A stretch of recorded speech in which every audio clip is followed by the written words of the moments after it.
Pong umaga, maaari po kayong makibukas sa ikalawang 1 Timothy chapter 2. No, una sa lahat ay nagagalak po tayo kasama natin si Bebe. Ano si Bebe? Ayun, yan, kasama natin si Ate Bebe ngayong umaga. At isa pong malaking kagalakan makasama po kayo. Okay, 1 Timothy chapter 2 verse 5. Yan, sige po, wag po kayo mahiya, buksan niyo po Bible niyo. At ito po ang araw na gawa po ng Diyos tayo magsaya at purihin ng Panginoon. Okay, siyempre nandito yung pinakamaganda kong inaanak. Yan. Yan. Dalawa, lalaki ng mga inaanak ko, no? Ayan, siyempre kasama yung pinakamaganda nilang nanay. At saka yung pinakamagandang uso. At nandito na rin po yung dalaga na po na sinat. Yan, dalaga na sinat, di ba? Dati baby pa, ngayon dalaga na. Okay, 1 Timothy, unang Timoteo, kabanata pong 2, talata po ay 5. Nakasunod po kayo ngayong umaga.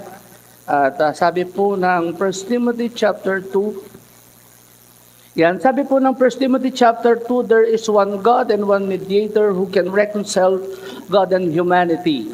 No, Living Translation kasi ang gamit ko. NIV po yan. Anyway, ganun din po yan. Sabi there is one God and one mediator who can reconcile God and humanity, the man Christ Jesus.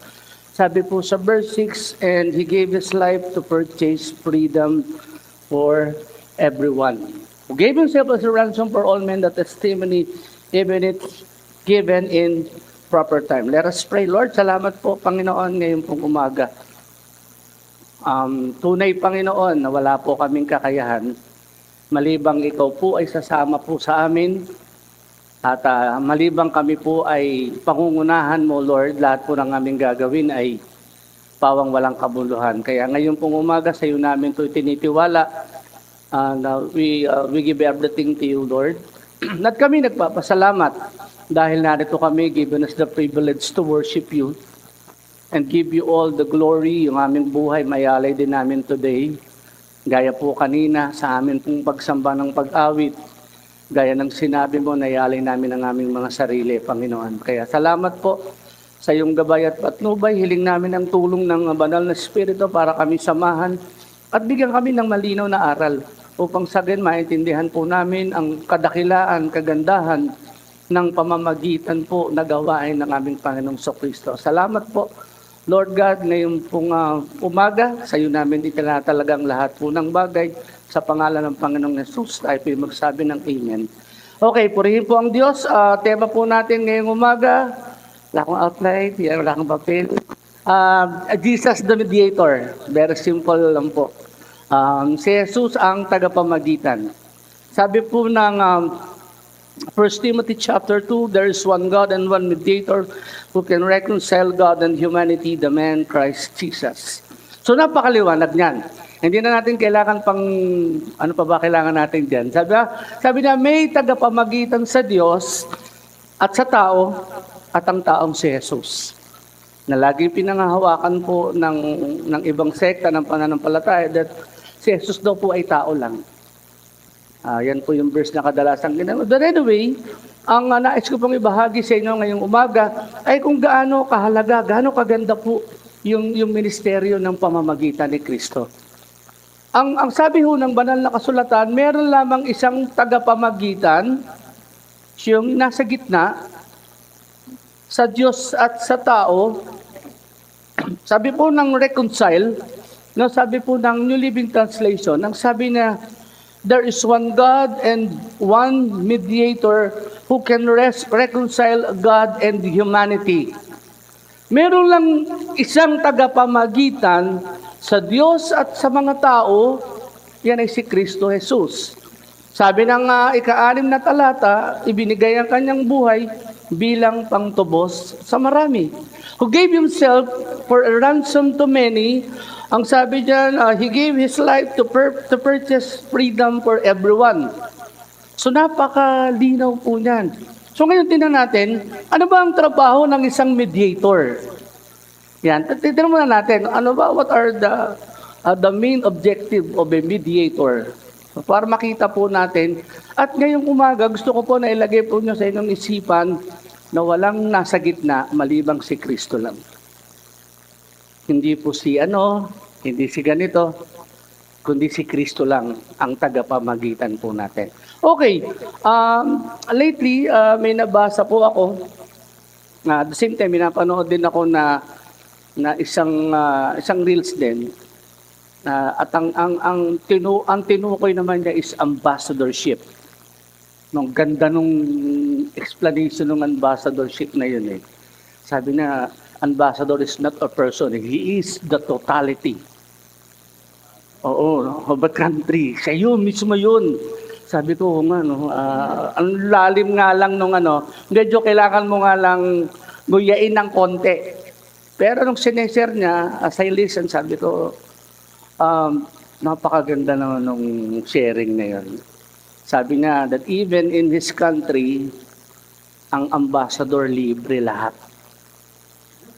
Libre tubig, libre kuryente, libre pagkain, libre kotse. Sabi niya, that is the purpose of being an ambassador. And we are the ambassadors of Christ. So, ang ganda po nun. Yung nga lang, kailangan mo talagang pag-aralan siyang mabuti. Okay, so ngayon, pag-aaralan naman natin yung mediatorship. Ano po ba ang mediator? Mediator it involves the intervention of the third person. Mediation involves the intervention of a third person or mediator into a dispute to assist the parties. Ang sabi niyan, in negotiating jointly acceptable resolution for the issues or conflict.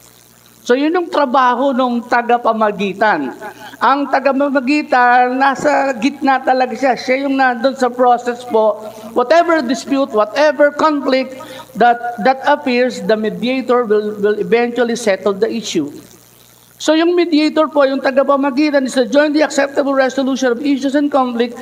The mediator meets with the parties at a neutral locations when the parties can discuss dispute and explore variety of every given solution.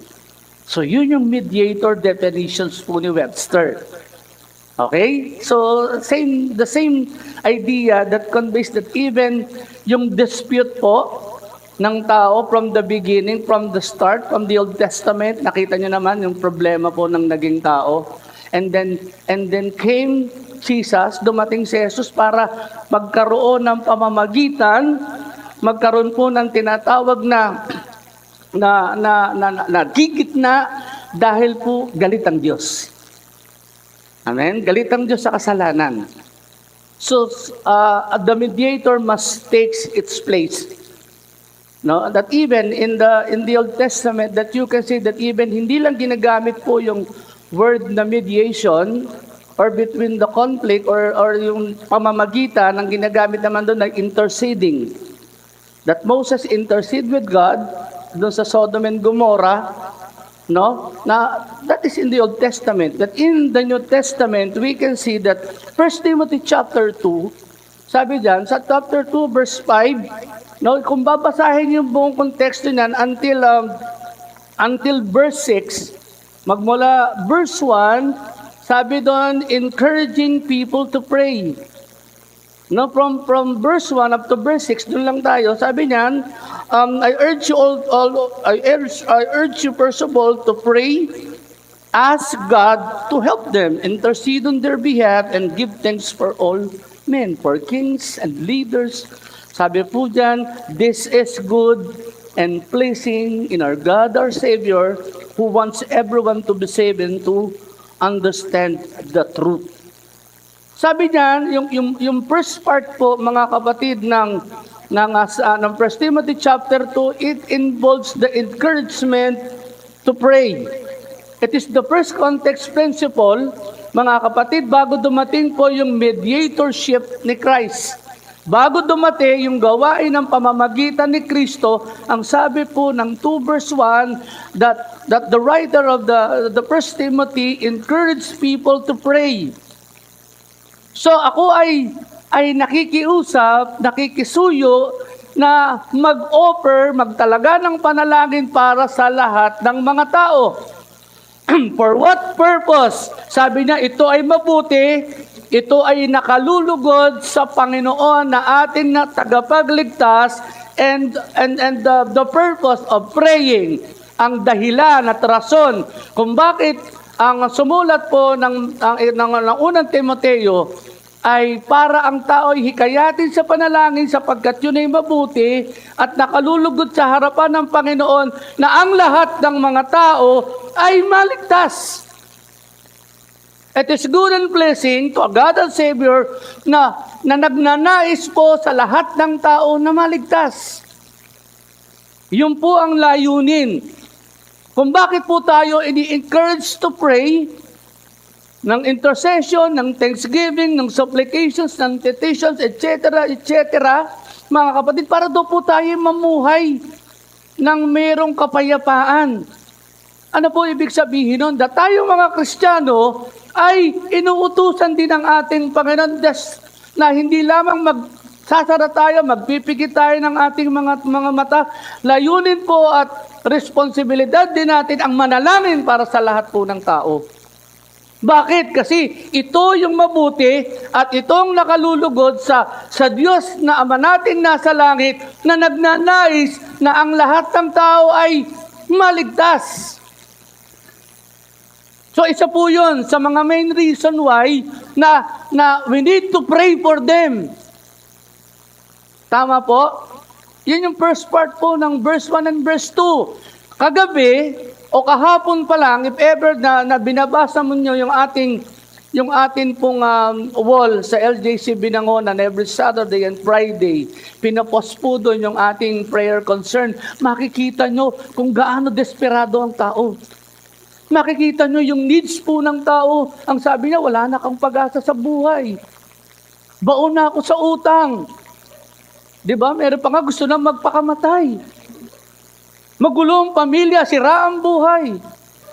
And yet, bakit ang mga taong ito ay nagtitiwala sa atin na dalhin sila sa panalangin sa Diyos? At isa po yun sa mga bahagi po ng pananagutang Kristiyano.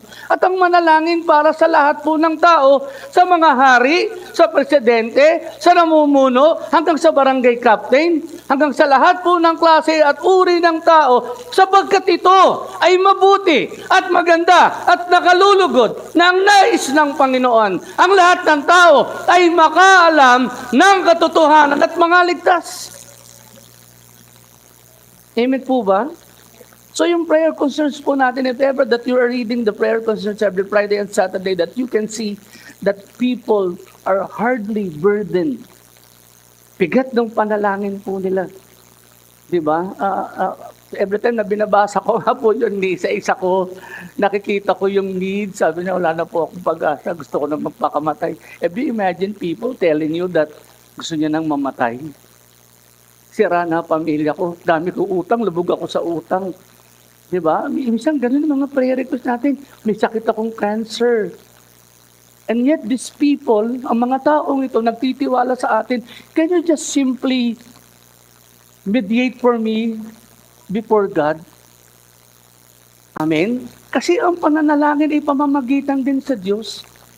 Yun nga lang, pagdating po ng verse 5, pagdating po ng verse 4 up to verse 5, ang sabi diyan, no, binigyan na po ng panibagong twist po yung 1 Timothy chapter 2, na nais ng Panginoon ang lahat ay mangaligtas, pero binigyan po ng ating Panginoon ng isang pinakamagandang solusyon para ang tao ay maligtas.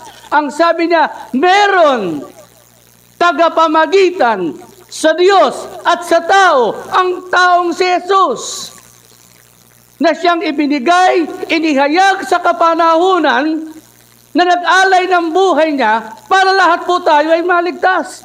For there is one God and one mediator before men to reconcile us to God. So yun po yung bahagi po ng Panginoon. Yun po yung sinasabi ho ng banal na kasulatan in Psalms chapter 3 verse 8. That salvation belongs to the Lord. Ang kaligtasan sa Diyos lang manggagaling. At ang kaligtasan na yan ay libre. Hindi nyo kailangang bayaran. Pero, Yung kaligtasang ino-offer po ng Panginoon sa pamamagitan ng biyaya ay merong Kristo na nasa gitna. At yung Kristo na yan ang mamamagitan sa tao at sa Diyos para i-reconcile po tayo sa harapan po ng Panginoon. Ang tawag po dyan is the mediatorship ministry of Christ. So yun po yung mediatorial work of Christ. Jesus is the central theme of mediation. Kaya nga po sinabi ng Biblia, wala nang ibang tagapamagitan. Verse 5 and verse 6, wala nang pwedeng magdala sa'yo sa Diyos. Hindi ka madadala ng pera mo. Hindi ka kayang dalhin ng kagalingan mo, ng katalinuhan mo. Kahit marami kang pera, marami kang kotse, hindi ka madadala niyan sa kaligtasan. Pero, sa pamamagitan ni Kristo, posible ang lahat ng bagay. Amen? Posible ang lahat ng bagay kay Christ. Kaya nga po yung mga prayer request natin every Saturday, makikita nyo, isa lang ang sagot nun, the mediation part of Christ. Kapag tayo nanalangin, ibinibigay natin kay Kristo at sinasabi natin, Lord, ikaw na po bahala dito. Parang kaligtasan. Hindi naman natin sila kayang iligtas. Ang Diyos lang ang merong kakayahan po nun. Dahil ang sabi po ng 1 Timothy, there is one God and mediator between God and men. The reason why si Jesus po ay tinawag na mediator is to reconcile God, reconciled men, no, hindi God, reconciled men to God. No, ano kaya ang dahilan? Bakit kaya kailangan si Kristo pa ang gawing tagapamagitan ng lumang tipan? At ang bagong tipan, the mediator of the new covenant, si Christ ang inilagay, 1 Timothy chapter 2 verse 5, na wala ng tagapamagitan, hindi nyo kailangan lumapit, manalangin kung kani-kanino man. Di ba? Pray for us. Father P, pray for us. No. Patay na yun, hindi ka na kayang iligtas nun. And Christ lived to everly interceding for us. So ngayong umaga, yung mediatorial work of Christ, for what reasons? So sana yun ang maintindihan natin. Ano ba ang dahilan?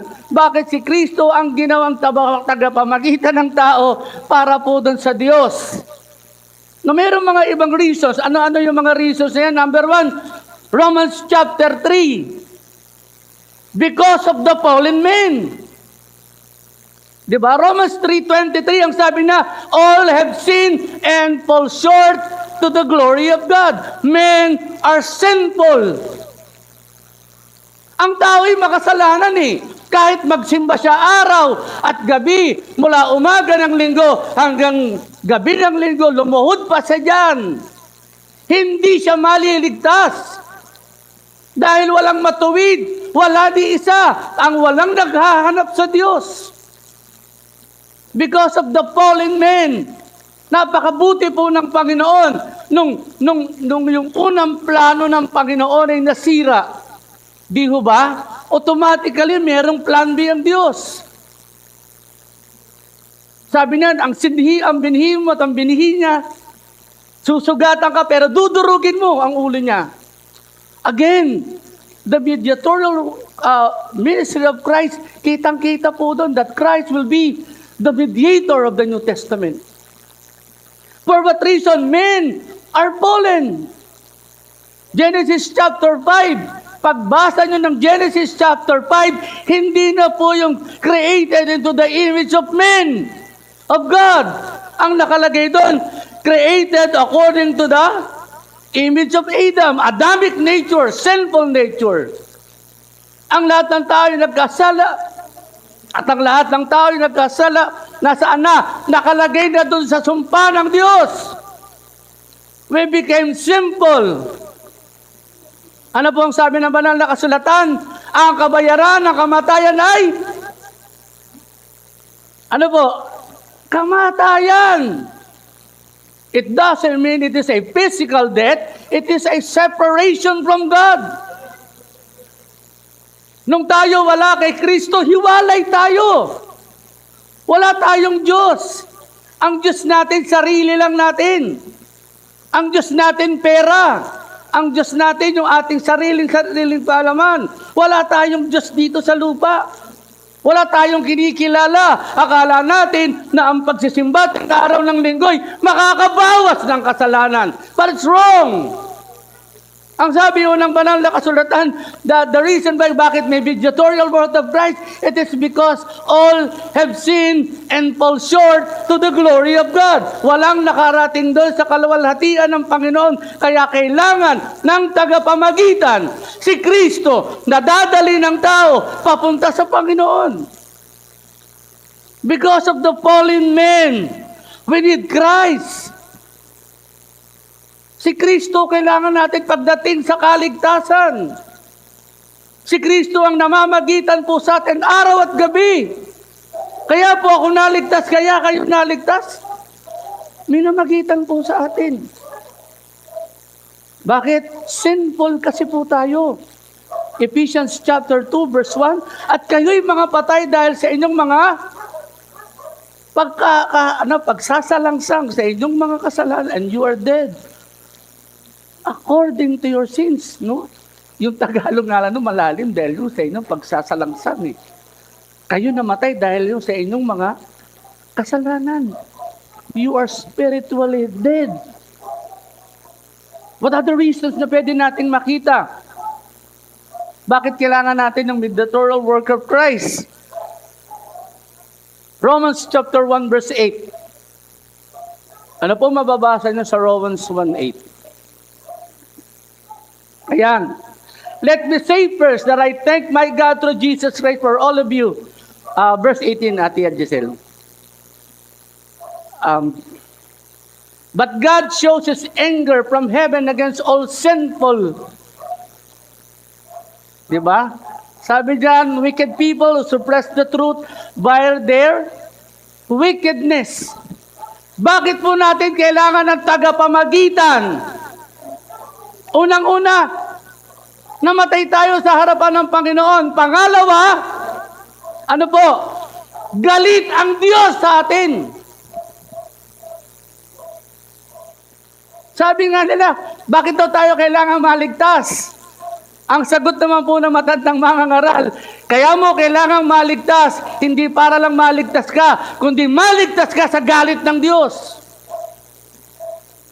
Sabi niya, paano ho ba? Kami ba'y makakarating sa impyerno? Kasi ang impyerno po ay nilalang lang para sa mga saan? Sa mga anghel. Pero sabi ng matandang pastor, huwag kang mag-alala, doon ka na rin papunta. Pero nandun si Kristo para mamagitan sa iyo. Bakit po kaya? Kasi ang sabi ho ng Biblia, Romans 1:8, ang sabi niya, for the wrath of God is revealed unto heaven. Ipinahayag, ipinamalas, ipinakita, at sinabi ng Panginoon ng kanyang galit. Saan?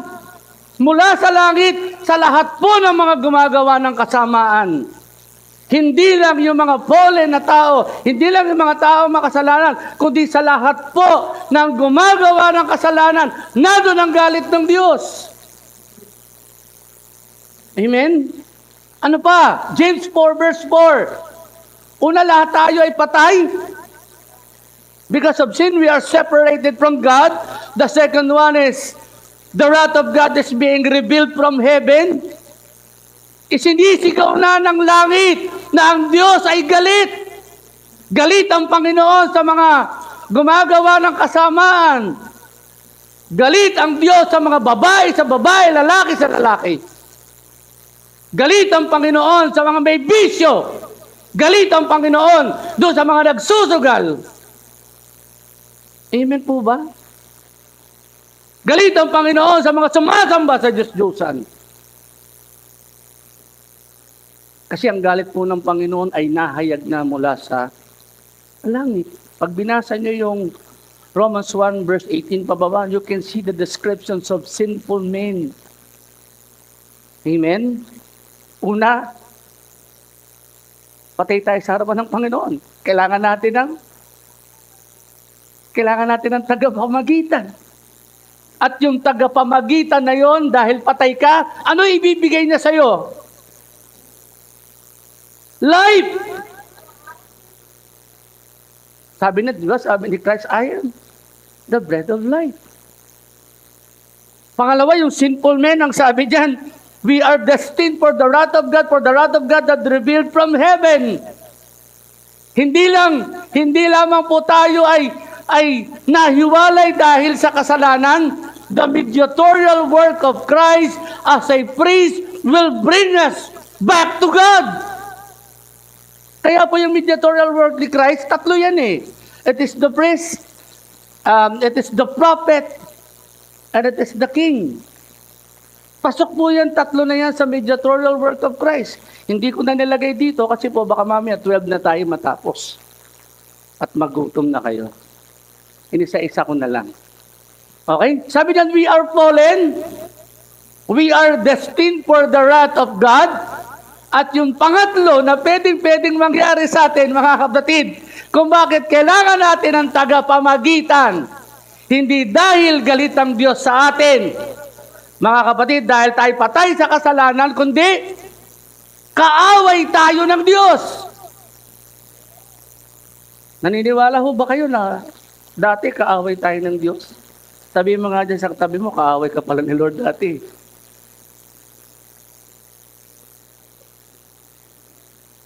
Nabasa niyo ba yan? James chapter 4, verse 4. Sige nga, Ate Giselle. James 4:4. Sabi po ng James chapter 4, verse 4, you adulterers, don't you realize that friendship with the world, yung friendship po, nung halos wala ka ng pinagkaiba, yung sanlibutan at ikaw parehas na, sinasabi mo, kinikilos mo, inaayos mo, friendship with the world, hindi po sinabing tayo'y lumayo sa sanlibutan, but friendship with the world is a sin against God. Yung kilos nila, salita nila, pag ginagaya na natin, nagiging JJ na tayo. Diba? Yung pamantayan ng sanlibutan, yun na yung pamantayan natin, hindi na pamantayan ng Diyos. And that is considered a friendship with the world. Di ba? Kaya sinasabi nila, parang wala namang pinagkaiba. Sabi niya, you adulterous friendship with the world makes you you will become an enemy of God. Kaya pala galit sa akin ang Diyos. Kasi kaibigan ko sa libutan. Kaya pala tuwang-tuwa ako pag nalalasing ako at nagiinuman kami at nanggugulo kami. Yung pala, kaaway ko ang Diyos. At pagkaaway ko ang Panginoon, anong pagpapala meron doon? Wala. Sumpa ang ibibigay sa iyo ng Diyos. Hindi ba nagtataka po tayo, bakit ngayon hindi ka na kinakasama ng iyong mga dating friends? Kasi nakita na nila na binago ka na ni Christ. Tama po ba? Sabi niya, you are dead. No, sabi niya, you are dead. You deserve the wrath of God. You became the enemy of God. No, naging enemy tayo ng Panginoon. At ang sabi ho ng banal na kasulatan, ano pa matatanggap natin sa Panginoon? Kung sa ating pagiging patay sa harapan ng Panginoon, kung sa pagiging kaaway natin ng Diyos, kung sa tayo'y hiwalay sa harapan po ng Panginoon, kailangan natin si Kristo para maibalik tayo sa Panginoon. So yun po yung purpose ni Christ. Kung bakit si Christ po ay ginawang mediator of the new covenant. Because God's wrath is on us. Ang galit ng Diyos ay sa atin. Kasi kaibigan natin ng sanlibutan. Hindi lang natin kaibigan ng sanlibutan, mga kapatid. Tayo po ay mga kaaway pa ng Diyos. Ngayon, ang katugunan po dyan, simple lang ang dapat nating makita. Kung tayo ay patay sa harapan ng Panginoon, kailangan mo si Kristo bilang buhay. Kung tayo po ay patuloy na lumalayo sa ating Panginoon, tandaan po natin, sabi ng John 4:6, si Kristo yung daan, yung buhay, at katotohanan. Yun po ang trabaho ni Christ. Tayong lahat ay makasalanan, and yet Christ ay inilagay, pinadala po ng ating Panginoon para po tayo na dating kaibigan ng sanlibutan at nakahanda sa galit ng Panginoon ay mawala po tayo doon, inalis tayo sa kadiliman, dinala tayo sa liwanag, binigyan tayo ng buhay na walang hanggan, ginawa tayong tagapagmana ng Diyos, binigyan tayo ng eternal life, hindi na tayo tinawag na alipin, tinawag tayong kaibigan dahil po yun sa pamamagitan ni Kristo. Ephesians chapter 2 verse 14. Kasi meron po dong barrier, meron po dong malaking bakod na nakaharang po sa atin at sa tao dahil sa kasalanan. Sa Diyos at sa tao, mayroong malaking barrier. Sabi ng Ephesians 2:14. Tinan niyo mabuti, sabi ng Ephesians 2:14. Breaking the wall of hostility that separates us. Diba? Sabi po niya, for Christ Himself has brought peace to us. He united Jews and Gentiles into one people in His own body on the cross. He break down. Ano po yun? Yung dividing wall. Kasi dati hindi tayo makapunta sa Diyos. Tayo'y makasalanan at kaaway ng Panginoon. Amen? Kaaway po tayo ng Diyos. Galit ang Diyos sa atin. Pero dahil sa pag-ibig ni Kristo, yung galit ng Panginoon ay nabago dahil sa pamamagitan ni Kristo, meron kang buhay na walang hanggan. Dahil po sa biyaya na galing kay Kristo na ako at ikaw na dating merong malaking harang ay winasak sa kamatayan ni Kristo. Kaya po nung namatay si Kristo, ano sinabi niya? Naalala niyo ba sinabi ni Kristo bago siya namatay? Hindi na naalala? Anong sabi na? Tete, let's die. It is done, Lord.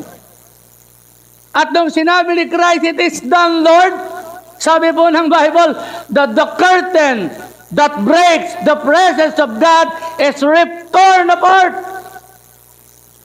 Wala na daw po yung kurtina. Wala na yung separation curtains po na yon. When Christ died on the cross, He opens the throne of God sa pamamagitan ni Kristo. At yung curtain po na yon, yung dividing wall na yon, are being breakdown by the blood of Christ. By the mercies of Christ. Mga kapatid, dahil po sa kabutihan ng Panginoon, dahil sa biyaya po ng Panginoon, binigay si Kristo para yung dating hiwalay tayo, parang yung dating kaaway natin na Diyos, malapit tayo, madala tayo sa Panginoon at magkaroon tayo ng buhay na walang hanggan. Amen po ba? Amen po ba yun sa inyo? Another verse, tinan niyo po sa 2 Corinthians chapter 5, verse 18 and 19. Sabi po ng 2 Corinthians 5, verse 8 and 19,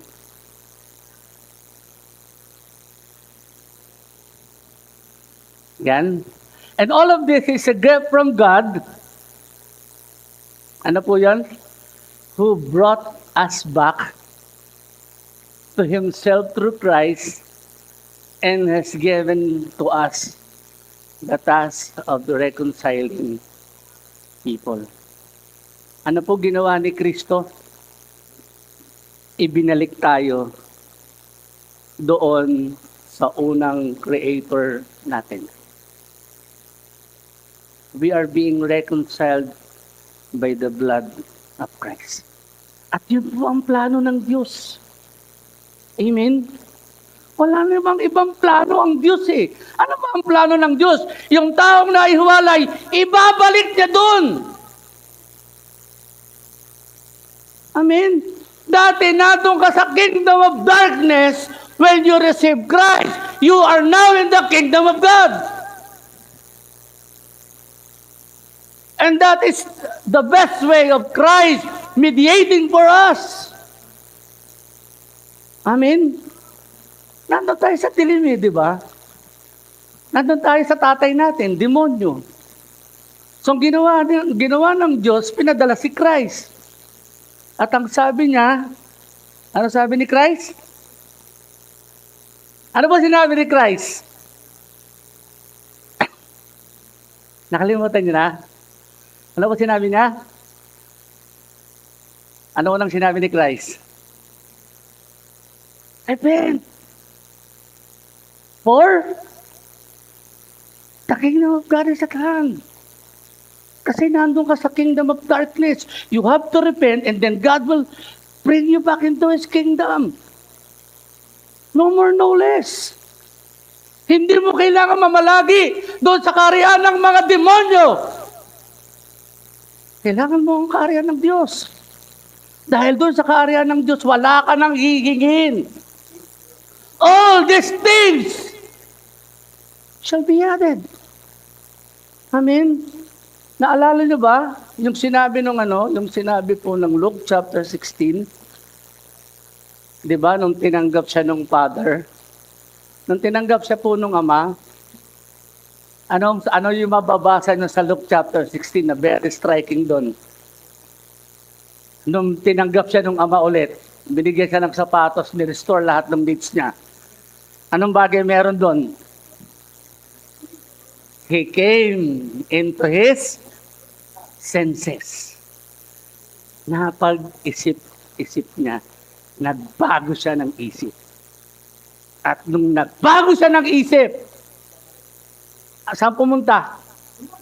Pumunta doon sa tatay niya. At nung tatay naman niya, hindi marunong tumanggi. Lahat ng bumabalik doon sa Ama, tinatanggap nun. Pero bago makabalik sa Ama yun, tatanggapin muna ni Kristo yun. Halika, dadaling kita ron. That is the mediatorial work of Christ. Amen? Amen po ba? Amen po ba? Di ba? So, sabi ko, si Christ, it is done, Lord. It is the tetelestai, Lord. Everything has been done. Nandito na ako. I have faith. No, nagtagumpay ako, Panginoon. Na yung mediatorial work ko, Panginoon, yung dating galit ka sa mga tao, yung mga taong patay na yan, yung mga taong hiwalay sa iyo, yung mga taong walang relasyon sa iyo, yung mga taong mapupunta sa impyerno, sa pamamagitan ko, Panginoon, amang nasa langit, dadaling ko sila pabalik sa iyong kaharian. Kaya nga ang sabi na, He is the mediator. Siya yung mamamagitan. Wala kang ibang lalapitan. Hindi ka lalapit kay pastor. Hindi ka titingin kay pastor, kay evangelist, kay bishop, whatever. Hindi ka pupunta kay San Clemente. Kanino ka pupunta? Punta ka kay Christ. Because Christ is the mediator between God and men to reconcile humanity for Him. Okay, last po. Last illustrations. Kagandahan po ng mediatorial work of Christ. Saglit lang to, maikli lang. Kasi excited tayo lahat sa birthday celebration natin ngayong month. Very happy ako. Kaya hindi ko nahahabaan pa. At natutuwa din ako dahil wedding anniversary po nila Brother Robert today. Congratulations po sa inyo. Okay. Meron pong isang sundalo. Merong isang sundalo, pumunta siya doon sa White House. Sundalo po siya ng Amerika. When he approached the White House, pumunta siya doon sa guard. At nung sinabi niya doon sa guard on duty, ang sabi niya, "Can I see President Lincoln?" So, sabi ng guard, imposible yan. Hindi mo pwedeng makita si Presidente kung wala kang appointment. No? President Lincoln, hindi ka pwedeng pumasok doon kahit na militar ka. Pero nandun siya sa loob ng gate po ng White House, meron isang batang lalaki ang humawak sa kamay niya at hinila siya sa gilid habang nandun siya, naghihintay siya. Ang sabi niya, I can lead you to the president. Nagulat yung soldier. Sabi niya, how come that you can lead me to the president? Sabi niya, believe me, I will take you to the president. So dinala siya. Akay-akay siya ng bata. Dumaan siya sa first guard, dumaan siya sa second guard, dumaan siya dun sa extreme guard, dumaan siya dun sa final gate. Walang pumigil sa kanila. Pagpasok niya ng pintuan, binuksan ng bata yung pintuan, at pagbukas ng bata ng pintuan, isa lang yung sinabi ng bata. Sabi niya, Dad, this military man wants to see you. And I lead him to you. Alam niyo, napakaganda ho ng picture na yun. Yung bata na yun si Christ as illustrations. Nadadalin tayo sa presensya ng Panginoon. Whatever happened, may problema ka, masaya ka, may pangangailangan ka, namimiligro ang buhay mo, si Kristo ang magdadala sa iyo papunta sa piling ng Ama. Amen. Palakpakan mo natin ng Lord. Tayo pong lahat ay tumayo. Hallelujah.